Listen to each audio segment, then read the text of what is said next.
Ganitong mga sandals nga or ear sleeper, yung nakikita ko sa mall, ang gaganda B kasi nagsukat-sukat ako dun sa mall. Pero eto nga na-order ko is dito lang po. Pero B, nagandahan na ako sa presyo niya. Nagandahan na po talaga ako kasi eto pong ano po niya is leather na po siya. Yung each strap po niya is leather.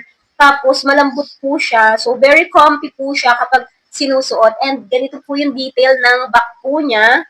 Ayan. And ayan, tahirin po siya and nakadikit po. So, ganito po yung detail niya. Ang ganda po nito, B. Saktong-sakto po itong size na ito sa akin. 37 po kasi talaga yung size ko. Pero kung malapad po yung paa nyo, syempre mag-add size po kayo. Pero kung hindi naman po, sakto na po yung 37. Ito po kasi sakto lang po siya sa akin. Then meron po itong ibang color. Gusto niyo po ng mga ganitong style ng sandals or sleeper, each strap po to na design. Ilalagay ko po yun lang nito sa aking basket or di kaya naman po ay sa comment section para maka-order din po kayo. Ang ganda po talaga nito sa paa. And very comfy. Yun lang po. Thank you for watching. Bye.